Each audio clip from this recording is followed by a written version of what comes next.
بسم الله الرحمن الرحیم. السلام علیکم دوستانو. امید لرم چې تاسو به روغ جوړ او خوشاله وي او ژوند په مزو کې. دوستانو پیښور بډبیرې واقع ملزم گرفتار شوی دی او هغه ملزم وردا د جینې پلار بیان مخې ته راغلی دی. د ملزمي میډیا ته مخ کړی دی. دغه خپل بیان کې څه ویلي، دغه پلار په خپل بیان کې څه ویلي دی، دې باره کې بس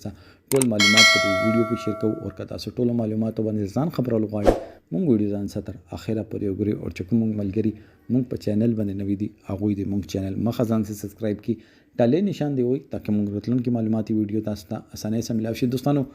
ټولو نه زیات تکلیف دی مرحله یو پلار باندې دا وي چې خپل د بچي لاش قتل او داسې حالات کې قتل چې هغه لاش ورته ډیر زیات بدرنګ کړی وي، خو پلار زړه وي هغه نه کلاریږي. دوستانو د پلار یې چې ما ته دومره اذیت ملاو شو، دومره تکلیف، دومره دک اوله نه مې یوه لور و دغه سره الګ ته ور کړې وه او دوی رانه د بله لور غوښتله او دوی ما چې کومه اول مې ورته لور ور کړې وه هغې باندې دومره ظلم کولو، ما ورته دویمه لور به څنګه ور کړې وه او دغه ظالم لور سره دومره غاړ ظلم وکړو چې یوه لور خو مې اوله نه ور کړې وه، بلې لور سره بدفعلي وکړه. زه غواړم چې دغه ته سرې عام چوکې پانسي شریعت په مطابق ویر کړي. ولې شریعت چې کوم سزا زناکاري سړي د پر ایښي دی، قتل چې کوم سزا ده هغه سرې عام ټولې دنیا په مخامخ چې ما لور د دنیا نه لاړله، دومره په اذیت او تکلیف باندې لاړله چې نورې دنیا د نور پاکستان کې چې څومره جنکې دي هغه ټولې ما لوریانې دي چې بل چا سره دا ظلم ونه شي. دوستانو مونږ آخر ولې دومره بې حسه شو یو چې یو کس چې یو کس خپل د زړه ټوکړه یو کس ته ور کړی دی او هغه کس د حد پر ظالم ده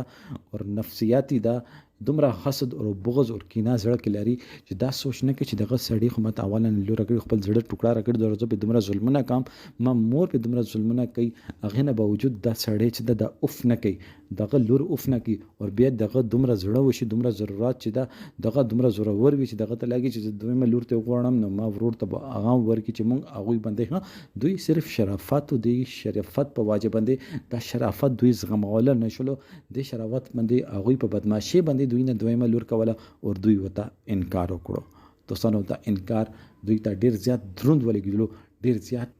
دوی ته داسې محسوس شو چې مونږ زندگی ختمه شه، مونږ ډیر زیات شرمنده شولو، خو خپل چې کوم کارونه کولو، کوم ظلمونه کولو هغې باندې دوی د تکلیف نه محسوس کېدلو، هغوی باندې دوی نه شرمنده کېدل. پلار یې چې که دوی هغې باندې شرمنده شوي که ما هغې لور سره دوی انصاف کړی وي، هغې سره به ښه حسن سلوک سره چلیدل نو بیا